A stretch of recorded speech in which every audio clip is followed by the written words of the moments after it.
Il est 14 heures comme prévu, donc il n'y a pas de problème, on est dans les temps. Je remercie les organisateurs de cette belle journée pour la journée elle-même et puis de m'avoir sollicité. Alors, je ne suis pas du tout spécialiste, ni même connaisseur des questions autoroutières, ce qui est un avantage, c'est que je vais apprendre plein de choses. Un autre, c'est que je ne vais pas faire de très longs discours préalables. Et donc, on va commencer tout de suite cet après-midi autour de la question des péages. Et je vais immédiatement donner la parole pour 20 minutes au professeur Pierre Bourdon qui va nous parler de la structure des redevances de péage. Merci Monsieur le Président, chers collègues, Messieurs les Présidents, Mesdames, Messieurs les Sénateurs, Madame la députée, Mesdames, Messieurs, chers collègues. Je remercie avant tout, évidemment, le Président de l'AE pour son invitation, ainsi que mon collègue Jean-Baptiste Villa, pour m'avoir convié à participer à cette très belle journée, très intéressante, très beau colloque sur les concessions d'autoroutes et à m'avoir confié ce sujet dont j'ai bien conscience qu'il est assez brûlant, le sujet de la structure des redevances de péage. Question, ou plutôt problème des redevances de péage qui est une constante. Et cela n'étonne pas, alors même que le Code de la voirie routière énonce aujourd'hui encore que l'usage des autoroutes est en principe gratuit. Alors, le principe est au mieux un objectif, puisque sur les 11 000 km d'autoroute, 9 000 sont payants. Ce qui fait à peu près 3 km sur 4, même un peu plus, ce qui n'est pas rien. Pour l'usager de l'autoroute comme pour l'exploitant, la redevance revêt une importance particulière, plus essentielle que pour d'autres services publics. L'exploitant est largement dépendant de la redevance, qui représente pour son total de ressources 97,3% d'après les chiffres de l'autorité de régulation des transports pour 2020. Donc c'est important, c'est la quasi-totalité. Et pour l'usager également, la redevance est importante pour l'usager. Et comme l'avait dit le Conseil de la concurrence dans son avis de 1994, la redevance n'est qu'un élément du coût d'utilisation de l'autoroute concédée pour l'usager. Car pour l'usager, qui ne pense pas son trajet en termes de redevance autoroutière, il ajoute à cela l'essence, l'achat du véhicule, en tout cas son amortissement sur le trajet considéré, l'entretien du véhicule, et puis quand on fait un trajet long, il y a d'autres sommes à ajouter. Donc tout ça représente quelque chose d'important. Et ça peut être également pour des trajets très courts parfois, car l'on sait que certaines autoroutes, je pense à l'autoroute A14 ou au tunnel duplex de la 86, certaines sont particulièrement à des redevances élevées, parfois presque 1 € du kilomètre si l'on pense à l'autoroute A14 ou à cette partie de la 86. Alors bien sûr, c'est vrai que surtout sur les trajets longs, que les péages sont importants pour les usagers. Et ces péages, c'est le Code de la voirie routière qui les prévoit donc que, au-delà de l'objectif de gratuité, il peut être institué par décret en Conseil d'État, pris après avis de l'autorité de régulation, un péage pour l'usage d'une autoroute. La structure des redevances de péage correspond à l'ensemble des éléments qui permettent de calculer le montant de la redevance due par l'usager de l'autoroute. Une telle structure implique donc un versement de la part de l'usager, ce qui exclut le financement par la voie fiscale, comme c'est le cas dans certains États, mais également pour une partie en France, puisque certaines autoroutes sont gratuites, une partie de l'autoroute A20, quelques autres autoroutes, portions d'autoroutes, ou également aux abords des grandes villes. Ces autoroutes françaises gratuites pour l'usager ne sont pas toujours concédées. Pour les autres autoroutes françaises payantes, une redevance de péage est donc fixée.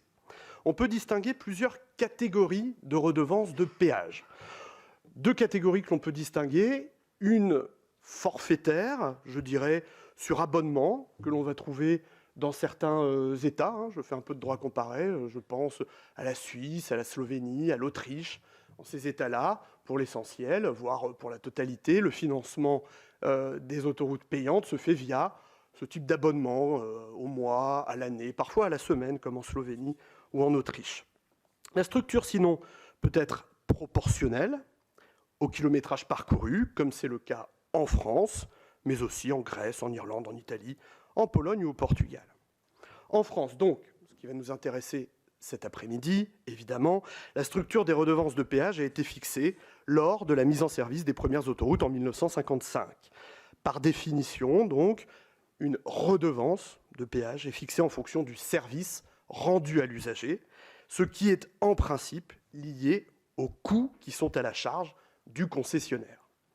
La réalité est en fait un peu plus compliquée, pour ne pas dire beaucoup plus compliquée que cela. J'y reviendrai, mais on distingue 40 000, presque 40 000 tarifs de péage différents, si l'on fait la somme.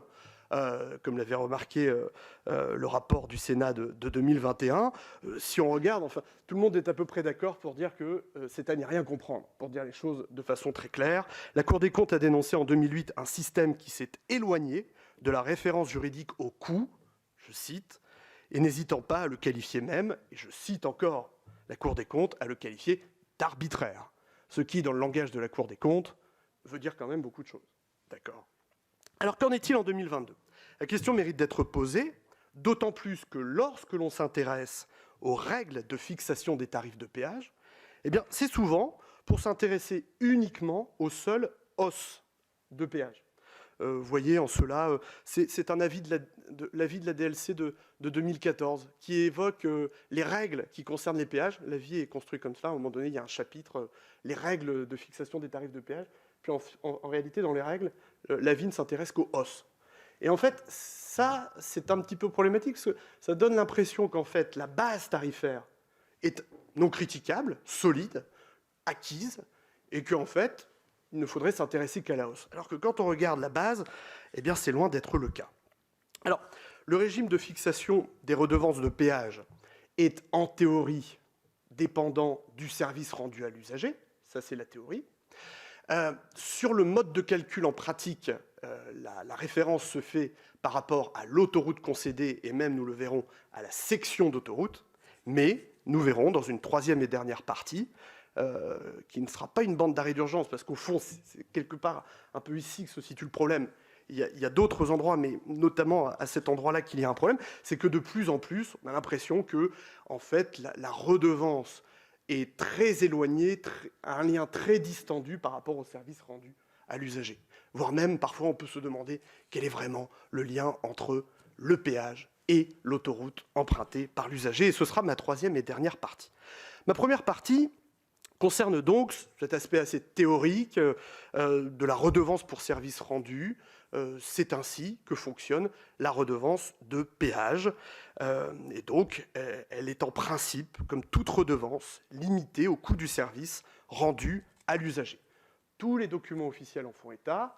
C'est aussi ce qui ressort plus ou moins de l'article L122-4 du Code de la voirie routière, dont il a déjà été fait état ce matin, qui prévoit donc que la redevance doit couvrir en gros tous les coûts qui sont à la charge du concessionnaire, et quand même, je cite, et également la rémunération et l'amortissement des capitaux investis par le concessionnaire. Alors, je vais pas pouvoir évidemment pointer tout ce qui va bien et tout ce qui va moins bien, mais il y a quelques petits points comme cela où je vais un petit peu insister.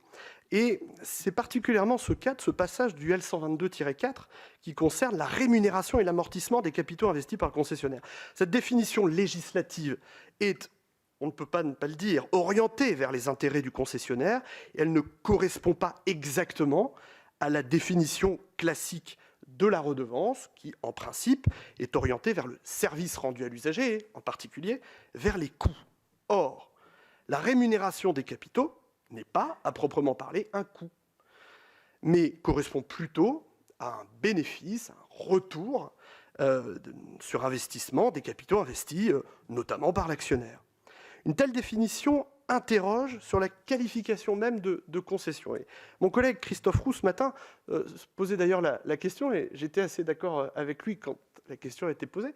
Alors moi, je n'irai pas forcément vers la qualification de convention d'occupation du domaine, mais vous verrez, j'y reviendrai un petit peu plus loin.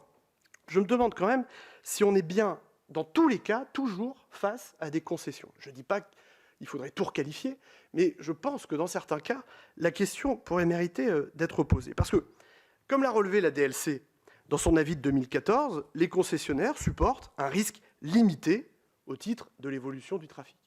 Alors, les concessionnaires s'en défendent, disent qu'effectivement, il y a du risque lié au trafic, et quand on regarde de façon générale, on peut constater que la crise sanitaire de 2020 leur donne raison. Oui, en partie. Parce que quand on regarde toujours le fameux rapport très intéressant de l'Autorité de régulation des transports de 2020 sur les comptes des concessionnaires, on s'aperçoit quand même qu'il y a, sur le résultat net des concessionnaires, des variations d'un concessionnaire à un autre. Donc, peut-être pas toujours parler de façon trop générale des concessionnaires, mais regardez certains concessionnaires, sur le risque trafic, il y a des questions quand même à se poser. Bon, sinon, les concessions, les contrats de concession, quand on les lit, on trouve cette formule qui est relative au risque pris par les concessionnaires. On trouve ça dans les contrats de concession. Donc, bon, globalement, formellement, on a bien des redevances qui, en principe, sont assises sur le service rendu.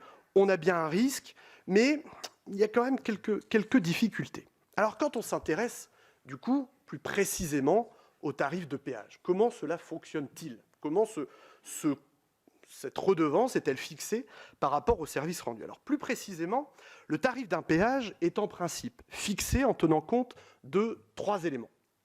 3 éléments qui, il faut bien le dire, sur le papier, je vais vous les énoncer comme cela, ça reflète plutôt le service rendu à l'usager.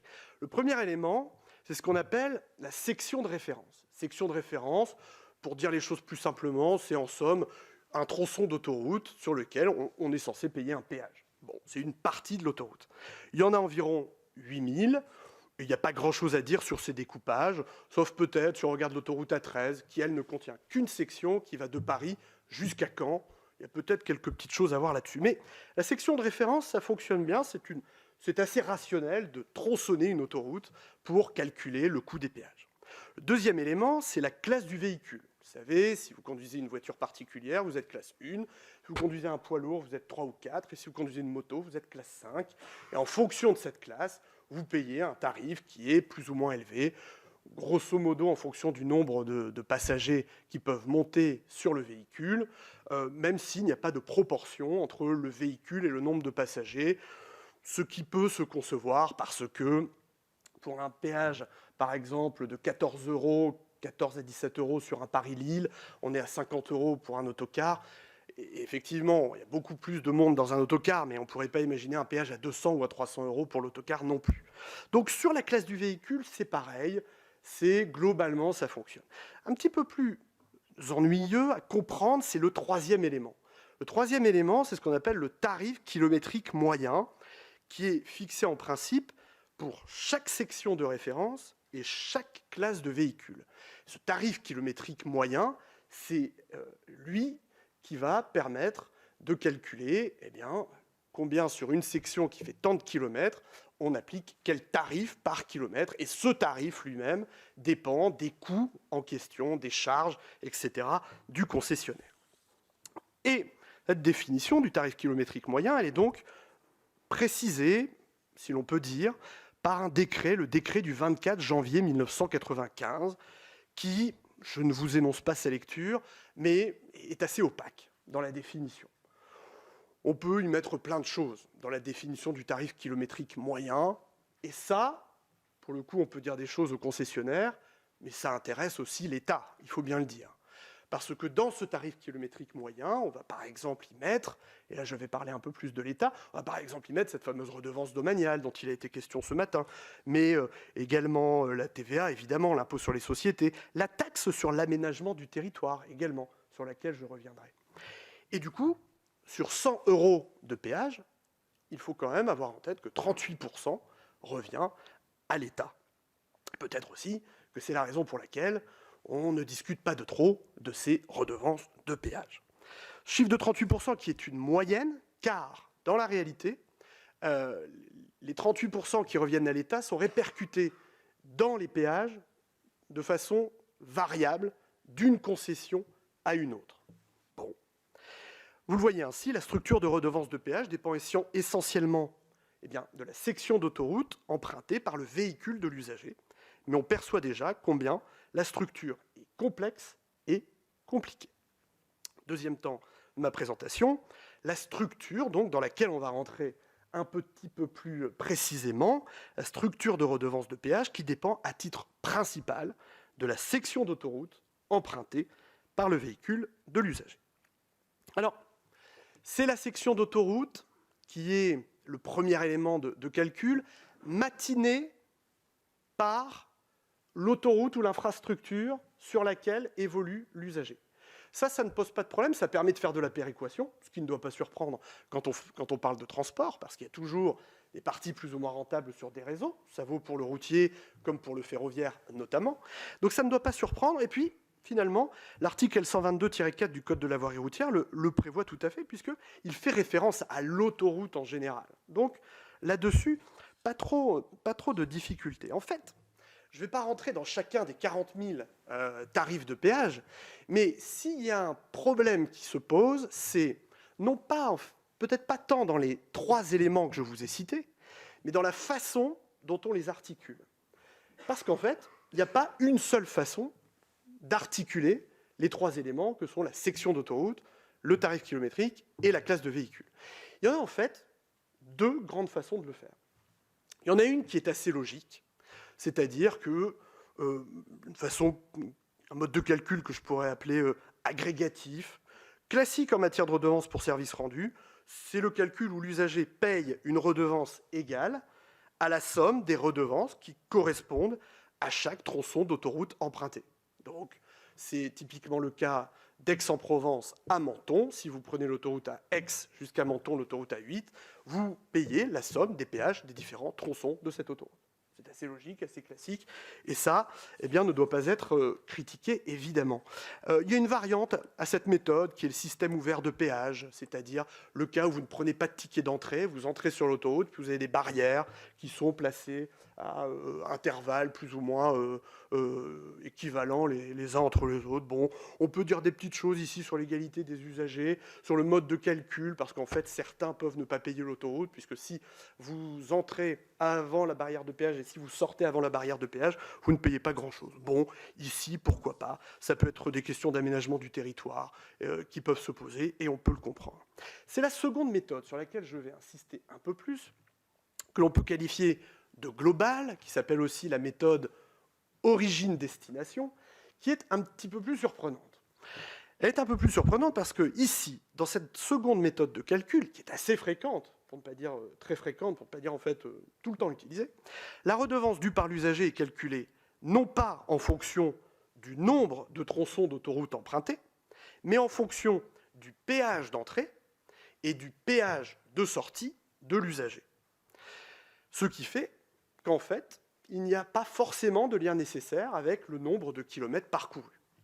Et pour s'en convaincre, il suffit par exemple de faire un Paris-Lille sur l'autoroute A1.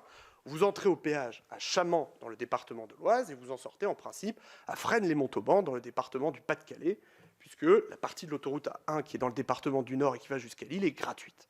Vous entrez dans l'Oise, vous sortez, et dans le Pas-de-Calais, en principe, vous payez 17,30 €. Si vous sortez à Albert, qui est à peu près à mi-parcours, et que vous rentrez directement, vous reprenez le péage, vous faites une sortie, le montant de votre péage, qui est en principe à 17,30 €, tombe de 3 €, et vous ne payez plus que 14,30 € de péage, je dis exactement 14,20 €, soit 20% de péage en moins, ce qui n'est quand même pas rien quand on pense que le gouvernement a donné une indemnité inflation de 100 € pour les problèmes d'énergie. Ici, 20%, 3 € sur un aller-retour, ça fait quand même 6. Et on peut ainsi, comme cela, eh bien, démultiplier l'exemple. Je ne vais pas dire sur toutes les autoroutes, mais à peu près quand même. Et on voit ici, donc, que le lien entre la redevance de péage et le service rendu à l'usager, eh bien, continue de se distendre un peu plus. La structure de redevance de péage dépend essentiellement de la section d'autoroute empruntée par l'usager, mais on le voit, des éléments sans lien vraiment avec l'autoroute concédée, peuvent faire varier la redevance de péage versée par l'usager. Ce sera le dernier temps de ma présentation. Troisième et dernier temps, sur la structure de redevance de péage qui peut dépendre d'éléments sans lien nécessaire avec la section d'autoroute empruntée par l'usager, ce qui est une tendance qui, malgré la fin de l'adossement, ou en tout cas la mise entre parenthèses, eh bien, n'a pas disparu, loin s'en faut. En principe, la redevance dépend du service rendu à l'usager et doit donc financer la construction, l'entretien des autoroutes. En fait, elle est aussi, plus globalement, et peut-être de plus en plus, en tout cas, il y a comme une tendance vers cela, à être de plus en plus un instrument de politique publique et de régulation. C'est ce qui ressort de l'étude des éléments de calcul du péage d'une section d'autoroute.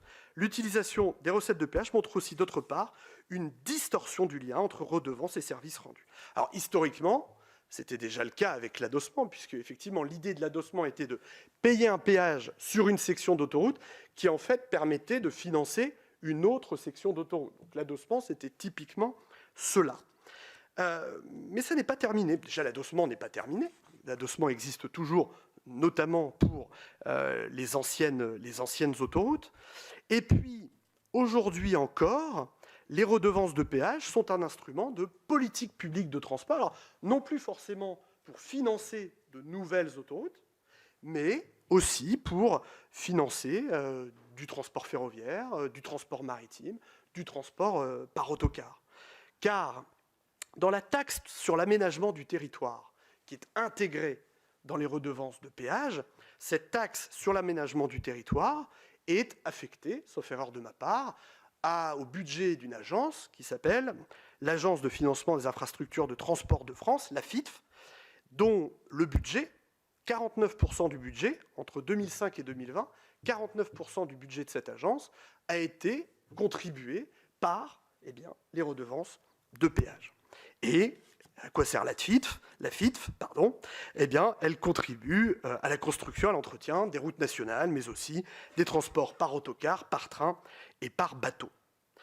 Et il faut remarquer que dans son rapport publié en 2021, le Sénat a lui-même indiqué pour le futur que les excédents des redevances de péage pourraient continuer ainsi à financer d'autres modes de transport que les autoroutes, notamment sur les préconisations de la FITF. Donc on le voit, distension ici avec le service rendu aux usagers, parce qu'on rend plutôt service à d'autres usagers, d'autres modes de transport, mais ce n'est pas tout. C'est aussi que nos redevances de péage sont de plus en plus un outil de régulation. Pourquoi pas d'ailleurs? C'est intéressant. Mais disons qu'on ne peut plus tellement parler de redevances de péage. Outil de régulation intéressant, bien évidemment, quand il contribue à la régulation du trafic, et pourquoi pas à la fluidité du trafic, c'est-à-dire que sur certaines autoroutes, les péages vont être plus élevés à certains moments pour essayer d'indiquer à l'usager qu'il vaut mieux prendre l'autoroute à un autre moment. C'est le cas sur l'autoroute A14, sur l'autoroute A1, mais aussi sur l'autoroute A86. Bon, le Conseil d'État l'a admis en 1996, pas de sujet là-dessus. Alors oui, il l'a admis en 1996, oui, c'est vrai. Mais attention, je ne suis pas sûr qu'il l'ait admis jusqu'au luxe de détails qui existe notamment sur l'autoroute A86. Parfois, à la demi-heure près, vous allez payer un tarif tout à fait différent de la demi-heure suivante. Je ne sais pas si ça a beaucoup d'incidence sur le trafic. Surtout, ce que l'on peut regretter sur ces régulations du trafic, c'est que finalement tout ça soit trop ciblé, beaucoup trop ciblé pour certainement être efficace. Si vous partez de Lille pour aller jusqu'à Bordeaux, tenez par exemple, ça arrive parfois, si vous payez 2 ou 3 euros plus cher sur l'autoroute A1, c'est pas ce qui va vous faire partir 1 heure avant ou 2 heures après le tarif rouge. Donc, intéressante cette idée de régulation de trafic par le péage, si ça a une dimension plus globale. Et il en va de même pour la régulation des émissions de gaz à effet de serre, ce qui est de plus en plus le cas des péages. On parlait de l'Eurovignette ce matin, et c'est vrai que c'est l'article 160 de la loi du 24 décembre 2019 d'orientation des mobilités qui a prévu que pour les nouvelles délégations, il fallait désormais que les péages soient modulés en fonction du niveau d'émission des véhicules. Et cette tarification différenciée existe d'ores et déjà pour les véhicules des classes 4 et 5. À voir également. Si on reste sur les véhicules classe 4 et 5, pourquoi pas? Je ne sais pas si c'est ça qui changera quelque chose au climat. En revanche, si c'est une perspective plus générale, plus globale, non seulement ce sera bon pour l'égalité des usagers du service public, mais également il y aura là une meilleure cohérence et certainement une meilleure efficacité. Finalement, en conclusion, et j'en terminerai par là, Monsieur le Président, parce que je vois que mon temps commence à être dépassé. Mais en conclusion, ce que je voulais surtout dire dans cette présentation orale, et ma présentation écrite sera un petit peu plus complète, mais le point sur lequel je voulais insister au final, c'est la nécessité certainement d'une réforme globale et cohérente de la structure des redevances de péage. Réforme dont on perçoit qu'elle passera par la loi, parce que l'article 122-4 du Code de la voirie routière est un article législatif, parce qu'on ne peut pas se satisfaire de l'arbitraire signalé par la Cour des comptes, et je pense qu'on ne peut pas non plus attendre la fin des concessions, comme l'a suggéré la DLC. Si on attend la fin des concessions, reste à savoir laquelle, et si on attend la fin de l'une, ce ne sera pas la fin de l'autre. Donc il y a ici forcément une question à se poser à un moment ou à un autre. En l'état de la loi en vigueur, eu égard notamment à la structure des redevances, je pose la question ici sous forme d'ouverture, les concessions en sont-elles vraiment ? Ce n'est pas une évidence du tout. Elles ont été qualifiées comme telles à une époque où la notion de concession était mal définie, au moins d'un point de vue financier. Une époque où, en fait, on considérait que verser un prix aux co-contractants, on avait un marché, et si on ne versait pas de prix, eh bien, on avait une concession. Ça n'est plus exactement dans ces termes que les choses se posent en 2022. Le sens contemporain de la notion pourrait conduire, dans certains cas, à remettre en cause certaines concessions d'exploitation d'autoroutes sans qu'il soit nécessairement utile de passer par la résiliation d'intérêt général. À tout le moins, il faudra un jour se confronter à la question suivante. Lorsque le législateur prévoit que le co-contractant de l'État doit pouvoir rémunérer et amortir les capitaux investis, où est le risque pour ce co-contractant ? Il n'est certainement pas dans ces termes, et la pratique ne permettant pas globalement de constater l'existence d'un réel risque d'exploitation, pour reprendre la formule du Conseil d'État dans sa jurisprudence la plus récente, que l'on retrouve désormais au Code de la commande publique, il y a des questions à se poser sur la qualification même de ces concessions autoroutières. Beaucoup de questions en suspens. C'est l'un des très grands mérites de ce colloque que de permettre de mettre en avant toutes ces questions. Je remercie encore ces organisateurs de m'y avoir invité et je vous remercie de votre attention.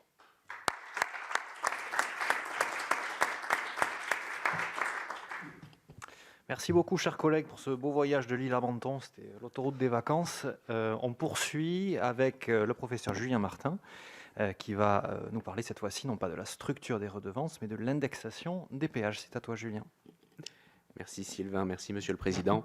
Je serai bref en remerciement parce que l'heure tourne et nous sommes déjà en retard. En tout cas, si je n'avais qu'un seul remerciement à adresser, il serait aux organisateurs, Monsieur le Vice-président, cher Jean-Baptiste. C'est une heureuse initiative que vous avez eue. Nous en parlions autour du déjeuner. Ça me permet aussi de faire le lien avec le déjeuner, que de faire le lien entre l'université et la représentation nationale pour la discussion de questions d'intérêt général. C'est toujours extrêmement fécond et c'est une très bonne chose. J'espère que mon intervention ne vous décevra pas. Après la base, la hausse, comme a dit mon collègue Pierre Bourdon. La hausse. La hausse des tarifs et plus précisément l'indexation. Alors, parler d'indexation amène inévitablement à évoquer la question de l'inflation. Elle est d'actualité aujourd'hui. Ce n'est pas tout à fait en ce sens qu'elle est évoquée dans les tarifs de péage autoroutier, mais la question est là. Il s'agit d'éviter que l'inflation ait une influence trop importante sur la structure des tarifs et que finalement, à la hausse des rémunérations corresponde la hausse des prix et inversement, et que le phénomène s'auto-entretienne jusqu'à dévaluer la monnaie. Bref, la question de l'inflation est de tout temps et encore aujourd'hui une préoccupation publique. Alors elle se rencontre dans notre droit, de manière aussi pour moi de vous dire que je ne traiterai que la moitié du sujet, ayant conscience des limites de mes compétences. L'indexation des péages, fondement juridique et interrogations économiques, j'aborderai le premier temps et abandonnerai la suite. Les interrogations économiques au panel d'intervenants prestigieux dont je vois ensuite qu'ils parleront de données économiques, de perspectives. Ils en parleront beaucoup mieux que moi, je n'ai pas de compétences. Sur le terrain juridique, il y a des choses intéressantes puisque justement il y a un fondement juridique à cette interdiction. Il a longtemps été issu de l'ordonnance du 30 décembre 1958 et de celle du 4 février 1959. On peut en prendre lecture rapidement. L'article 79 de l'ordonnance du 30 décembre 1958 disait que dans les nouvelles dispositions statutaires ou conventionnelles, sauf lorsqu'il s'agit de dettes d'aliments, sont interdites toute clause prévoyant des indexations fondées sur le salaire minimum interprofessionnel à l'époque garanti, sur le niveau général des prix des salaires ou sur le prix des biens, produits et services n'ayant pas de relation directe avec l'objet du contrat. On voit notamment qu'à partir de ce texte, à partir de cette époque, l'indexation sur le niveau général des prix est interdite. Alors il n'en était pas ainsi avant 1959. Et il n'en allait notamment pas ainsi ni dans la jurisprudence administrative ni dans la jurisprudence judiciaire. C'est d'ailleurs assez intéressant de constater que dans la jurisprudence administrative, qui à cet égard a été plus unitaire et précurseur par rapport à la jurisprudence de la Cour de cassation, les clauses d'indexation sur le niveau général des salaires ou des prix étaient admises. On retrouve ainsi dès 1937 un arrêt de section département des Côtes-du-Nord qui admet qu'alors que les parties avaient stipulé une indexation sur le prix des coûts de revient qui n'avait pas joué son rôle parce que le prix des coûts de revient avait baissé alors que le prix des matériaux et le prix des salaires avaient augmenté, le Conseil d'État a admis d'écarter la clause et l'indexation qui avait été retenue comme contraire à la commune intention des parties, qui avaient pour intention d'essayer de faire augmenter les prix au regard d'un certain nombre d'indices, les matériaux, les salaires, et avait admis de lui substituer la prise en compte de la hausse du prix de détail des matériaux et des salaires. La Cour de cassation en 1957, dans l'arrêt Guyot, fera de même dans un cadre très légèrement différent, puisqu'il s'agissait cette fois-là de vendre un produit à un tarif qui serait fixé ultérieurement, permettant de prendre en compte à terme la hausse éventuelle du prix. Le texte de 1958 évoqué précédemment a été d'une certaine façon, pour les auteurs de droit privé à tout le moins, une réponse à cet arrêt de 1957 et un instrument pour lutter contre l'inflation en interdisant la prise en compte dans l'indexation d'index tels que le coût des salaires, l'indice des prix d'une part, ou les salaires d'autre part. En matière de péage, puisque c'est ce dont nous parlons aujourd'hui, toute la difficulté vient de la prise en compte à partir de 1995, d'un décret de 1995, de l'inflation comme un des facteurs d'évolution des tarifs des péages. On voit ainsi que dans un décret du 24 janvier 1995, il est prévu d'une part que les tarifs de péage sont fixés par arrêté conjoint du ministre chargé de l'économie et du ministre chargé de l'équipement jusqu'à la conclusion d'un contrat de plan, nous reviendrons sur ce point-là, et surtout ensuite que la majoration des tarifs de péage ainsi fixés ne peut être inférieure à 70% de l'évolution des prix à la consommation. La question a été abondamment débattue ces 2 dernières années par voie d'organes de presse respectifs sur le point de savoir si cette indexation dans ce décret de 1995 était parfaitement légale et surtout parfaitement conforme à l'ordonnance de 1958 et aux textes qui l'ont suivi. Aux textes qui l'ont suivi parce que cette ordonnance de 1958, elle a été codifiée à l'article L112-2 du Code monétaire et financier qui continue de prévoir encore aujourd'hui que, je le cite, dans les dispositions statutaires ou conventionnelles est interdite toute clause et ainsi de suite. Il s'agit d'une codification à droit constant et notamment l'indexation sur le niveau général des prix. À droit constant donc et jusqu'en 2001, cette indexation est interdite. Elle a semblé problématique puisqu'il a fallu modifier ce texte. Alors pas tout à fait l'article L112-2, mais le suivant, l'article L112-3 du Code monétaire et financier, modifié par une loi du 28 mai 2013 pour ajouter un 11e qui exclut de l'interdiction d'indexation sur le niveau général des prix, justement, les conventions conclues par les personnes publiques dans le domaine des infrastructures et des services de transport qui peuvent être indexés sur le niveau général des prix. Donc à partir de 2013, la question semble résolue et l'indexation sur le niveau général des prix possible et légale. Alors la question reste quand même entière.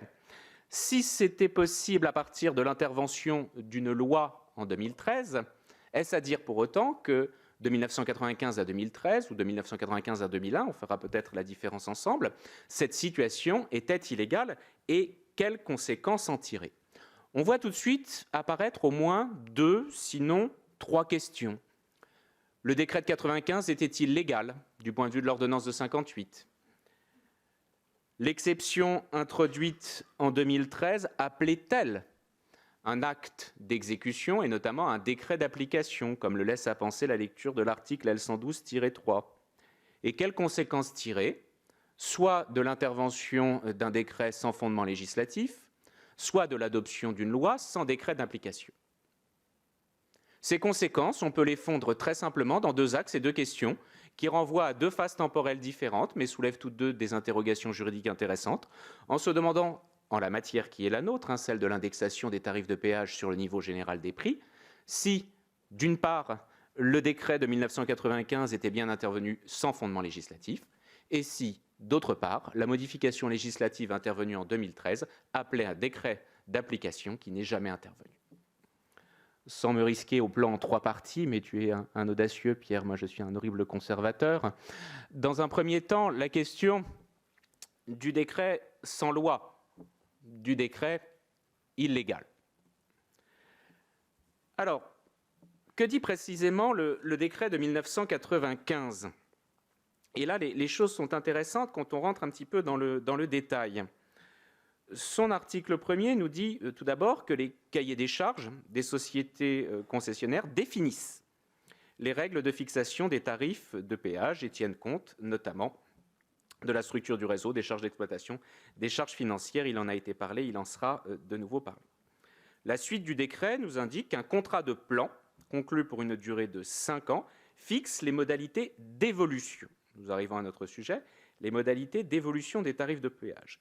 Et jusqu'à la conclusion de ce contrat de plan, c'est la puissance publique, l'article 3 nous le rappelle, par arrêté conjoint des ministres de l'économie et de l'équipement, qui fixe l'évolution, qui ne peut être inférieure à 70% de l'évolution des prix. Cette modalité d'intervention par voie unilatérale n'est pas rare. On pourrait multiplier les exemples moins exotiques que les tiens, beaucoup plus localisés, notamment une intervention systématique tous les ans depuis 2013 pour les péages autoroutiers entre Rueil-Malmaison, Versailles et Jouy-en-Josas. On n'est pas tout à fait sur la 14, mais un arrêt de 2015 sur les péages autoroutiers entre Écalalix et Barentin. Vous connaissez peut-être, nous sommes partis en Normandie. Et je vous passe un arrêté de 2015 entre Salles et Saint-Jour-de-Marème. On le voit, les arrêtés sont nombreux, interviennent tous les ans. Il existe une détermination unilatérale de l'évolution des tarifs de péage en l'absence d'intervention d'une convention. Alors il y a des contrats de plan, il faudra sans doute faire le départ entre ces deux situations, le cas dans lequel l'évolution est fixée dans un contrat de plan, le cas dans lequel l'évolution est unilatérale. Alors ça n'est pas encore à ce stade-là la summa divisio avec laquelle on peut aborder la question, puisque ce mécanisme d'indexation a soulevé un certain nombre d'interrogations de la part du législateur, d'interrogations de la part du juge, alors pas tout à fait du juge en réalité, mais du Conseil d'État dans ses fonctions consultatives, ce qui n'est pas exactement évidemment la même chose. S'agissant du législateur, lorsqu'on reprend le projet de loi déposé en 2012, celui de 2013 déjà évoqué, qui fait évoluer l'article L112-3, on voit quand même poindre des difficultés puisque le projet de loi relève lui-même, je cite, que le Conseil d'État a à plusieurs reprises attiré l'attention du gouvernement sur le risque juridique issu de la rédaction actuelle. Un peu plus loin, il parle de l'incertitude actuelle soulignée par le Conseil d'État et de la nécessité de conforter la loi.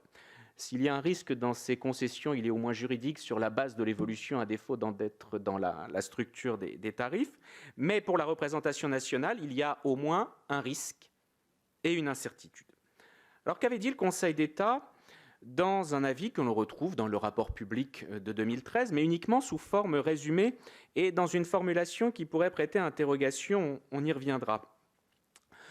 En 2012, publié en 2013, le résumé tel qu'il est livré par le Conseil d'État lui-même dans son rapport public nous dit que si le choix du mode d'indexation sur l'indice des prix, je cite, paraît contraire aux dispositions de l'article L112-2 du Code monétaire et financier, il n'en va pas ainsi parce que, nous dit la section des travaux publics, d'une part, l'équilibre économique et financier des concessions signées en 1970 en l'espèce et arrivant à l'échéance en 2031 est calculé sur la base d'évolution de recettes évaluées en recourant à cet indice. Donc, on le fait déjà. Et d'autre part, l'adoption d'un autre indice réclame non seulement des études approfondies pour évaluer son incidence sur l'économie, mais aussi des négociations délicates. Donc, s'il fallait tout revoir, il faudrait évaluer les incidences et envisager la question sur l'économie des concessions. Tout ça est très rationnel, mais je peine à percevoir le fondement juridique de l'argument. Ça paraît illégal, et si on devait le faire, il faudra en envisager les conséquences, certes, mais alors qu'est-ce à dire? C'est illégal ou ça ne l'est pas? Ça paraît. Alors, on peut comprendre, étymologiquement, paraître de deux façons. C'est une apparence ou c'est une hésitation. C'est une apparence ou une hésitation. Certains auteurs ont considéré que la question était entendue parce que l'illégalité de ces concessions, du point de vue de l'indexation sur l'inflation, renverrait tout simplement à l'application de règles d'ordre public. Les textes sur les prix et sur l'indexation sont des textes d'ordre public, par voie de conséquence des moyens d'ordre public que le juge doit soulever d'office. Et ces contrats ayant déjà été soumis au juge administratif, sans qu'il y ait jamais rien trouvé à redire sur ce terrain-là, laisserait à penser que ces contrats ne sont pas illégaux, que l'indexation n'est pas contraire à la législation, puisque le juge administratif ne l'a pas soulevé. Alors, l'argument a de quoi surprendre un peu l'enseignant qui, lorsqu'il enseigne le droit constitutionnel, dit qu'il y a un brevet de constitutionnalité si le Conseil constitutionnel n'a pas soulevé un moyen laissant à penser que sur ce terrain-là, la loi est légale. Mais sauf erreur de ma part, je parle sous le contrôle de tous mes éminents collègues dans la salle, il n'y a pas de brevet de légalité dans les décisions du Conseil d'État lorsque celui-ci n'a pas soulevé un moyen d'ordre public. Donc en tant que tel, si c'est un indice, ça n'est pas une certitude, on ne peut en tirer aucune conclusion. Un indice certain, mais un indice seulement. Alors il en va d'autant plus ainsi que lorsque l'on se penche un peu plus profondément sur ce qu'est un moyen d'ordre public, la démarche a été soulevée, je vous l'ai dit, dans toute la littérature qu'a suscité ce problème ces derniers mois, sinon ces dernières années, il n'est pas tout à fait certain que dans ce cas de figure, ce serait même tout à fait un moyen d'ordre public. Ce qui est certain et qui a été jugé, c'est que la législation sur le prix et la prohibition des indexations sur l'indice général du prix est une disposition d'ordre public. Ça a été jugé notamment Cour administrative d'appel de 1994, SA la main noire, j'y reviendrai plus tard. Dans cet arrêt, il a été indiqué que ces dispositions étaient d'ordre public, ce qui fait obstacle à des stipulations en sens contraire. Mais ça sous-entend, ce qui n'a jamais été démontré littéralement en tant que tel, qu'une règle qui est d'ordre public en tant qu'elle s'oppose à des stipulations en sens contraire est par cela seul un moyen d'ordre public. C'est-à-dire un moyen que le juge a l'obligation de soulever d'office. Le lien est généralement fait, mais ceci, en revanche, n'a jamais été tranché. La question est d'autant plus intéressante que, deuxièmement, il a déjà en revanche été clairement tranché que la disposition qui interdit l'indexation sur le niveau général des prix est applicable au contrat administratif. Conseil d'État, 1994, Société La Main Noire. La question est clairement résolue. La législation sur les prix est applicable au contrat. Alors, il a été souligné ici et là que ça ne s'appliquerait pas en réalité au contrat de concession en général, au contrat de concession autoroutier en particulier, parce que notamment à l'époque, la loi de 93, la fameuse loi Sapin, impose l'indexation des redevances des concessions en général sur des paramètres ou indices. Alors, l'argument qui a pu être soulevé dans le débat récent a de quoi surprendre parce que l'équilibre de l'arrêt de 94, Société La Main Noire, qui n'est qu'une application du droit positif, est très clair. L'indexation des contrats administratifs n'a jamais été interdite, dès lors que l'indice retenu est en rapport direct avec l'objet du contrat, sans revenir sur la fameuse prohibition intangible de l'indexation sur l'indice général des prix, bref, en d'autres termes, sur l'inflation. Donc l'indexation visée dans la loi de 93, c'est une indexation en rapport direct avec l'objet du contrat, ne revenant pas à acte de rang équivalent dans la hiérarchie des normes, sur la prohibition issue de l'ordonnance de 58. Donc l'argument un peu étonnant est sans portée. Plus intéressant, en revanche, est celui consistant à dire que la législation de 1958, codifiée à droit constant ensuite en 2001 dans le Code monétaire et financier, ne s'applique pas à deux types d'actes. Les actes unilatéraux, notamment les arrêtés évoqués précédemment, d'une part, et les clauses réglementaires des contrats de concession qui, par leur nature réglementaire, échapperaient à cette question. Pour ce faire, les auteurs développant cette idée remarquent que, à l'article L112-2, il est bien indiqué que ceci n'est valable que dans les dispositions statutaires ou conventionnelles. Or, un arrêté ou un décret ne serait ni une disposition statutaire, ni une disposition conventionnelle. L'argument est intéressant quand on cherche un peu en jurisprudence. L'utilisation de cette formule est rare, assez rare. On trouve bien 2 indices, mais qui vont dans ce sens. Le premier issu d'une décision du Conseil constitutionnel de 1988 qui distingue bien les dispositions réglementaires, statutaires et conventionnelles, laissant à penser que ce qui est réglementaire n'est pas statutaire et conventionnel. Et puis une décision de la Cour d'appel de Paris de 2021 qui oppose les dispositions légales et celles statutaires et conventionnelles. Il y aurait donc bien d'un côté le normatif, de l'autre le statutaire et conventionnel. Par voie de conséquence, ceci ne s'appliquerait pas aux arrêtés de fixation et d'évolution des tarifs des redevances de péage. Alors en irait-il de même de la fixation dans les contrats de plan évoqué tout à l'heure, puisqu'il y a 2 aspects, la fixation par voie unilatérale d'une part, la fixation, dans l'essentiel des cas, dans les contrats de plan d'autre part. Pour justifier l'inapplication au contrat de plan, les auteurs se fondent de manière intéressante sur un arrêt du 25 avril 2007 du Conseil d'État, Fédération nationale de l'aviation marchande, qui a considéré dans le cas particulier des contrats qui unissent Aéroports de Paris à l'État et qui fixent les redevances perçues par cette structure et leur évolution, que l'indexation sur le niveau général des prix dans ces contrats était légale et qu'elle n'était pas contraire, ceci a été explicitement indiqué dans cette décision, à l'article L112-2 du Code monétaire et financier et à l'interdiction d'indexation sur le niveau général des prix. Ceci est acté, mais d'autres ont souligné de manière intéressante qu'il y a quand même un certain nombre de doutes, sur cette interprétation. Alors, premièrement, cette interprétation est séduisante, mais le juriste est attaché à un certain nombre de catégories. Et lorsqu'on ouvre le Code monétaire et financier, tel qu'il est structuré depuis 2013, on a 2 ensembles bien distincts. La prohibition, à l'article L112-2, les exceptions, à l'article L112-3. Étymologiquement, quand on a une exception, à l'article L112-3, les tarifs de péage, c'est qu'on est inclus. On ne peut pas être exclu sans avoir été inclus avant. Alors de 2 choses l'une, ou 3, vous allez voir. De 2 choses l'une. Ou bien, premièrement, les contrats n'étaient pas inclus dans les prévisions de l'article L112-2, dont acte, et on les a exclus inutilement de l'article L112-3. J'ose à peine, du bout des lèvres, dans cette enceinte, le dire, et on me l'excusera, c'est amusé et non pas défiant. Il semblerait qu'on se soit trompé en votant les lois. On a fait une exception alors qu'il ne fallait pas en faire. Mesdames et messieurs, vous avez fait une bêtise. Ou l'autre. On a exclu parce que c'était vraiment pas inclus. Et dans ces cas-là, l'interprétation consistant à considérer que ni un arrêté ni une clause réglementaire ne sont une disposition statutaire ou conventionnelle, tombe.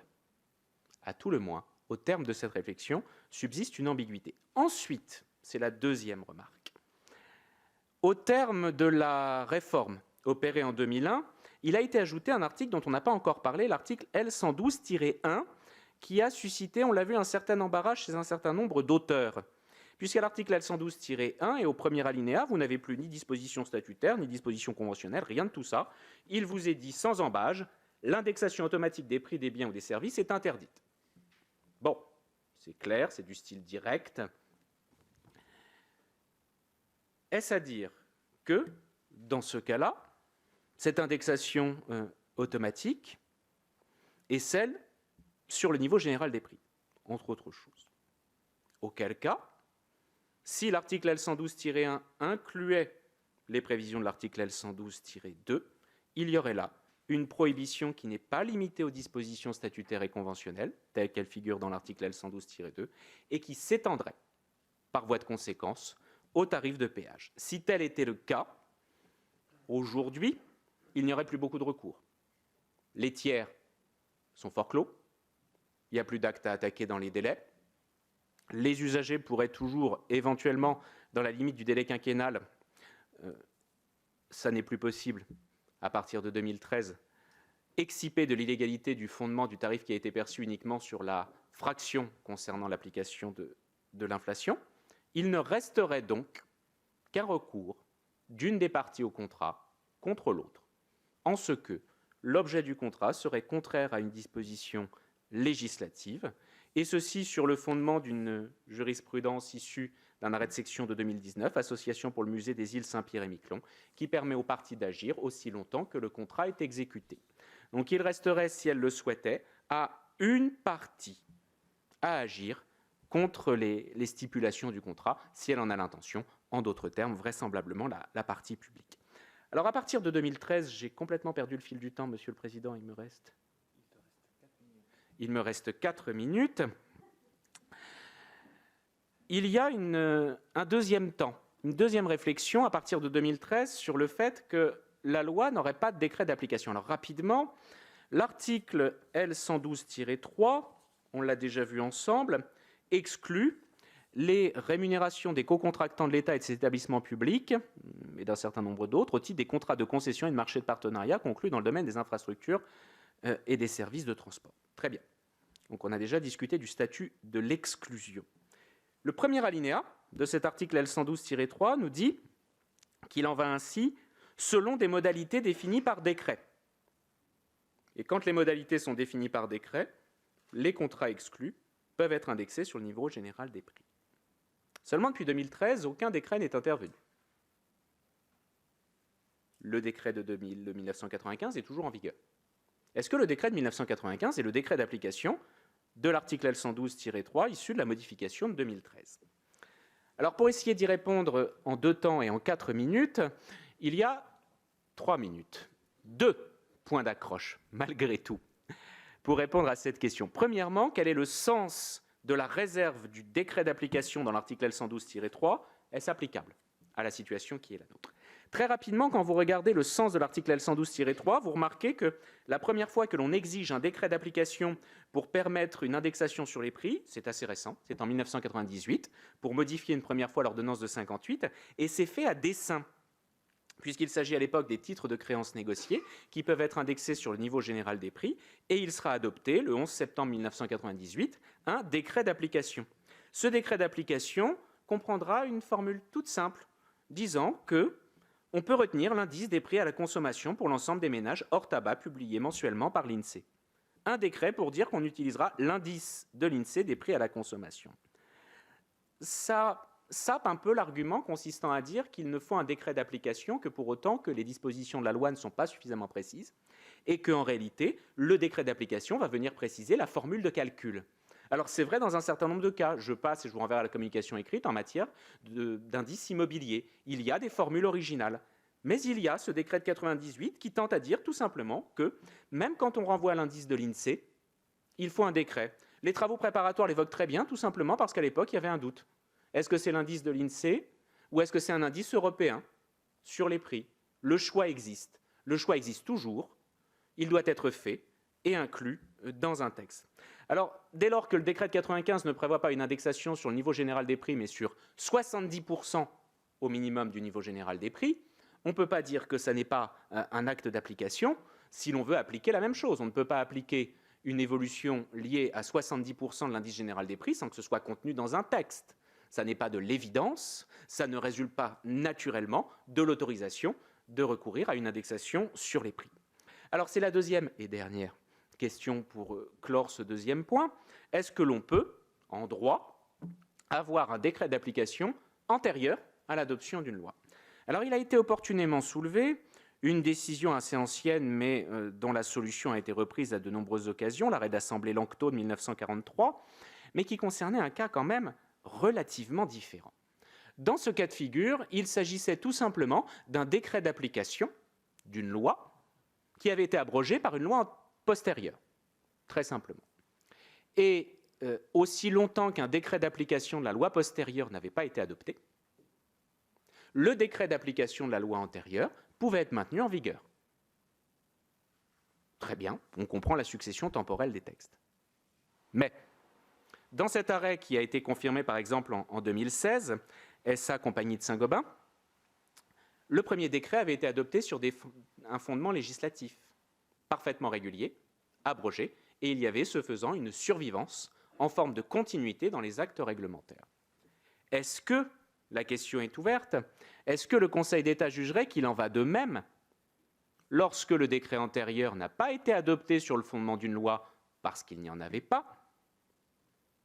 et qu'il peut servir d'acte d'application d'une loi qui n'a pas abrogé la loi antérieure parce qu'il n'y en avait pas.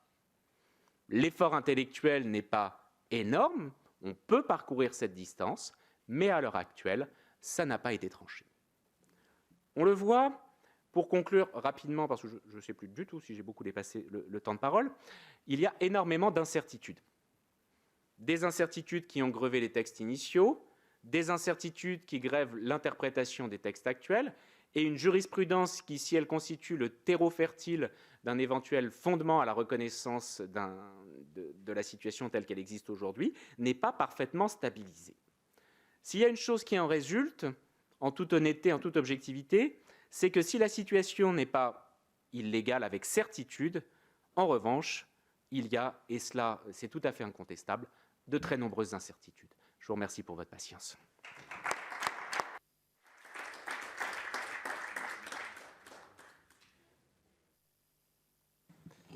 Merci beaucoup, cher Julien. Il est prévu un petit temps de débat avec la salle. On peut, je pense, prendre une ou deux questions sur les deux interventions qui viennent de se succéder. Qui est-ce qui souhaite poser une question à nos deux intervenants ?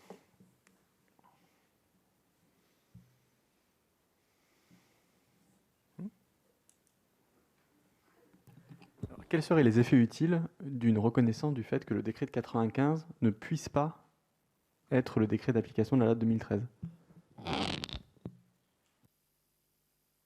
Effectivement, ça aurait été la conclusion utile d'une intervention qui aurait été faite dans les temps, j'en suis confus.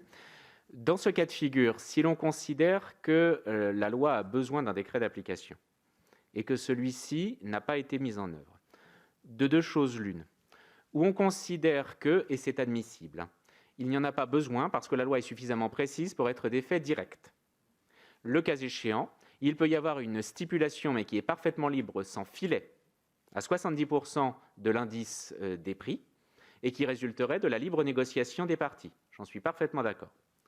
Si en revanche, sous les réserves évoquées précédemment, si en revanche, on considère que l'on a besoin de ce décret, on est dans la problématique classique, syndicat général des commissaires et officiers de police 2003, est-ce qu'on a besoin d'un acte d'application pour mettre en œuvre la loi ?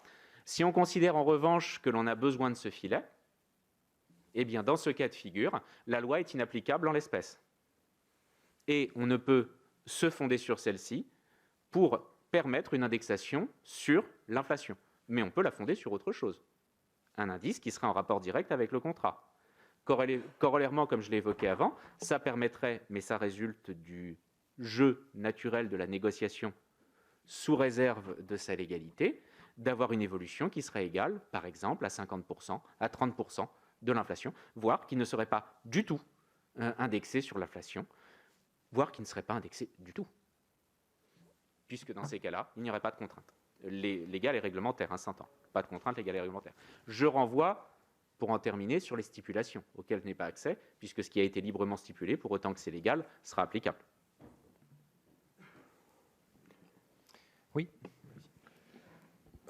Merci pour les exposés vivants et brillants.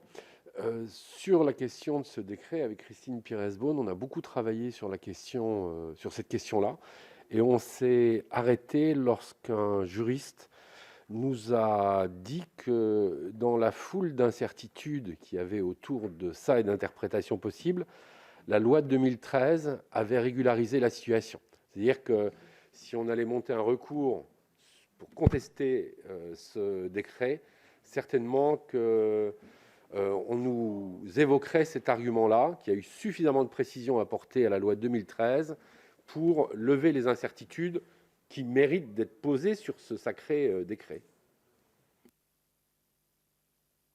Question de monsieur le sénateur, si vous me permettez. Oui. Non, mais moi, aucune difficulté à éprouver des analyses. Au contraire, c'est ce débat qui est vivifiant.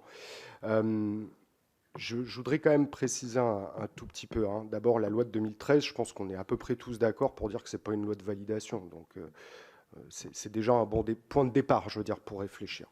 Donc, elle n'a pas d'effet rétroactif. parce qu'elle ne remplit pas les conditions du Conseil constitutionnel. Je serais curieux, pour compléter la question de monsieur le sénateur, de savoir si, à l'article L112.3 du Code monétaire et financier, il n'y a pas que les autoroutes qui sont visées, bien sûr, il y a plein de cas particuliers. J'aimerais savoir si, pour ces autres cas particuliers, on trouve ou non des décrets d'application, et s'il n'y en a pas, quelles solutions ont été trouvées. Je voudrais revenir sur la question de la loi de validation, parce que je n'ai pas eu le temps de l'évoquer. Alors, il y a 3 choses. Premièrement, il a été soutenu que ce n'est pas une loi de validation en ce sens que ce n'était pas son intention. C'est-à-dire qu'elle ne comprend pas les habituelles mentions au terme desquelles on indique le texte que l'on entend valider. Par voie de conséquence, ce n'est pas une loi de validation. Ça, c'est le premier argument. Le deuxième argument, et là, le deuxième point, je serai un tout petit peu plus réservé que toi, Jean-Baptiste, par rapport au fait que ça ne serait pas une loi de validation en ce sens qu'elle ne remplirait pas les critères posés par, dans un premier temps, la Cour européenne des droits de l'homme dans l'arrêt Zielinski et ensuite traduit dans la jurisprudence constitutionnelle. Là, je serais plus réservé pour une raison simple, tirée de l'observation de la jurisprudence récente du Conseil constitutionnel. Je pense à une décision, la décision rendue sur la loi de validation des emprunts conclus avec les collectivités territoriales pour défaut de mention du taux effectif global. L'argument avancé, le fameux motif impérieux d'intérêt général, était le risque de déstabilisation généralisée du système bancaire si on devait honorer ses créances. Sauf que, en l'espèce, très peu de banques étaient concernées et en réalité, l'État avait d'ores et déjà repris les créances et les dettes d'ailleurs de la société Dexia, qui était la principale concernée par les emprunts toxiques. En d'autres termes, le risque de déstabilisation, et c'était assez largement documenté, n'existait pas. Pourtant, le Conseil constitutionnel a reconnu le motif impérieux d'intérêt général. Ce que je veux dire, c'est qu'il ne me semble pas que le Conseil constitutionnel fasse une lecture trop juridique du motif impérieux d'intérêt général et qu'il fera un arbitrage en fonction des intérêts en présence. Et dans ce cas de figure, mon opinion n'engage que moi, et vous pourriez la contester, je serais prêt à parier que si la question était ou avait été soumise au Conseil constitutionnel, le motif impérieux d'intérêt général aurait été admis, c'est-à-dire le risque de déstabilisation, et ce, en dépit d'une jurisprudence antérieure, mais il y a longtemps maintenant, du Conseil constitutionnel, au terme de laquelle il rappelait qu'un motif financier n'est pas suffisant à permettre de reconnaître un motif impérieux d'intérêt général pour une validation législative. Je serais surpris, je serais personnellement, mais ça n'engage que moi et ça n'a aucune autre rationalité, outre la comparaison que je viens de faire, qu'ils ne reconnaissent pas, si tant est qu'on puisse la qualifier de loi validation, que les motifs devant être réunis ne le sont pas. Alors je renvoie quand même à ce que j'ai dit tout à l'heure, c'est la question des recours. C'est-à-dire pour la période antérieure, quel recours il reste aujourd'hui? Il y a celui des parties, c'est-à-dire celui de l'État, le cas échéant, mais c'est le seul. Les usagers, eux, dans le cadre de la relation de droit privé qui les unit aux sociétés concessionnaires, peuvent contester l'éventuelle créance qu'ils auraient en raison de la part de péage excédentaire à ce que permet la loi qu'ils auraient versé, et ceci dans un délai de prescription quinquennale, c'est-à-dire postérieur à 2013. Les actions introduites aujourd'hui ne permettraient pas de couvrir la période antérieure à 2013 et ils ne pourraient pas, même par voie d'exception d'illégalité, en contestant le fondement de la perception de la part de péage indexée sur l'inflation, en obtenir la restitution. Donc pour les usagers, ça n'est plus possible. Pour les tiers, quels qu'ils soient, attaquant ces actes, ils sont fort clos. Donc la seule possibilité, le cas échéant me semble-t-il, mais je me suis peut-être trompé, ce serait pour l'État de contester le fondement juridique des contrats ainsi passés, en considérant que pour la période antérieure, et si tant est que ce n'est pas une loi de validation, on a déjà vu que c'était une condition, l'objet de ces contrats qui incluaient une part d'inflation dans les tarifs, notamment les contrats de plan, était contraire à la loi. Et dans ce cas-là, et uniquement dans ce cas-là, on pourrait obtenir une modification en forme, à mon sens, d'annulation partielle de la part des stipulations de contrat de plan qui inclurait l'indexation sur l'inflation. Mais c'est sous la réserve qu'on considère que cette loi n'est pas une loi de validation. Les deux arguments, je le résume, sont que, d'une part, elle ne contient pas les marqueurs de la loi de validation, elle ne cite pas le texte validé, ce ne serait pas une loi de validation, mais si on admet de dépasser cette approche, je serais surpris si elle était contestée sur ce terrain-là, que l'on admette qu'elle ne présente pas un motif impérieux d'intérêt général. Et dans ces cas-là, je m'interroge sur le recours. Il faudrait arriver à poser une question prioritaire de constitutionnalité à l'occasion d'un litige, donc un litige qui opposerait un usager aux sociétés concessionnaires. Mais même dans ce cas-là, j'avoue que j'ai des réserves. C'est-à-dire qu'effectivement, pour répondre très directement à votre question, non, quand on la lit, elle ne résout pas toutes les questions. Il me semble qu'il y a un certain nombre d'imperfections, mais effectivement, compte tenu de son esprit et de l'attitude et du rôle que joue cet acteur particulier, le Conseil constitutionnel, je ne le vois pas censurer la chose. Ce qui, pour répondre directement à votre question, revient au même. Il n'y aurait pas de gain de cause de celui qui agirait.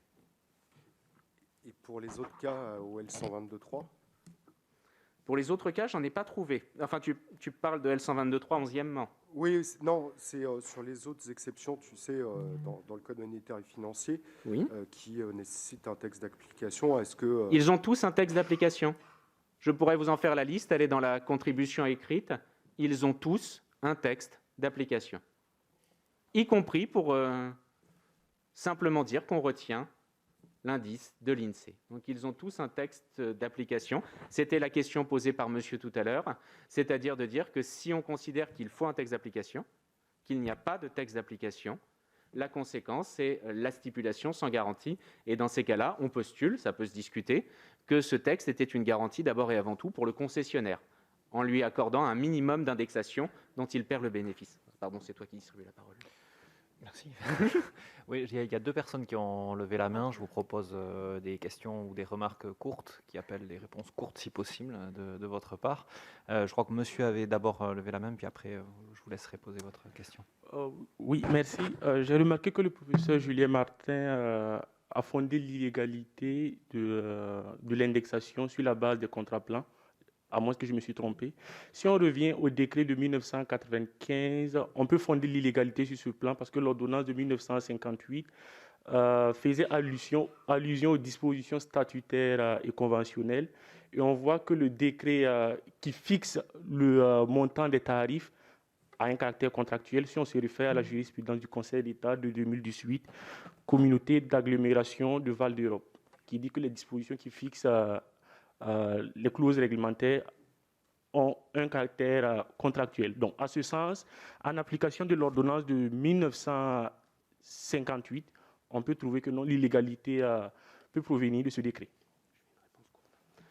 Une réponse courte, le président a parfaitement raison. Deux choses. Même chose, je n'ai pas eu le temps de le développer, c'est ma faute, veuillez m'en excuser tous. Je suis d'accord avec vous sur un point, pas sur l'autre. Premièrement, je suis d'accord pour les clauses réglementaires. La position qui a été développée dans un article au terme de laquelle les clauses réglementaires, si on parle des clauses réglementaires, attention, en réalité ne seraient pas des dispositions statutaires ou conventionnelles au sens de cet article. Je suis d'accord tout simplement, pour résumer, parce qu'elles ont une origine et une nature contractuelle, mais des effets réglementaires. Donc elles rentrent dans les prévisions. En revanche, je me sépare de ce que vous dites, après y avoir réfléchi, mais je peux m'être trompé pour deux raisons. Premièrement, ces clauses réglementaires vont s'insérer dans un ensemble dans lequel elles sont issues soit du contrat de plan conclu avec la société, soit d'un arrêté de fixation des tarifs de péage lui-même pris sur le fondement du décret. Dans ces deux cas de figure, qu'il s'agisse de l'arrêté d'une part, acte unilatéral de puissance publique, ou du contrat de plan dont le Conseil d'État, pour avoir repris la décision en 2007, a jugé très clairement qu'il ne s'agit pas du contrat de plan et pas de la clause réglementaire qui en résulte. Le contrat de plan n'est pas dans les prévisions de l'article L112-2 du Code monétaire et financier. On se retrouve face à une situation dans laquelle ni le contrat de plan, ni les arrêtés de fixation des prix ne rentrent dans ces prévisions. Et les clauses réglementaires qui sont subséquentes, puisqu'elles sont nécessairement la conséquence soit d'un contrat de plan, soit d'un arrêté, nécessairement, elles ne sont effectivement pas prévues, mais dépendent de ces deux actes liminaires. Donc je vous rejoins en partie, mais malheureusement, c'est sans conséquence au regard des deux éléments précédents. Oui, alors je ne sais pas si je vais bien me faire comprendre, mais moi je voudrais juste être sûre d'avoir bien compris. Je ne suis pas juriste, donc je vous prie de m'en excuser par avance. Mais alors, vous expliquez en gros que la loi de 2013 pourrait être considérée comme une loi de validation, même si elle ne remplit pas tous les critères. Ce qui laisserait comprendre que finalement, ce qui s'est passé avant 2013, ça revient d'aplomb. En revanche, vous êtes toujours en train de vous questionner sur la légalité du décret d'application, pour ce qui se passe après.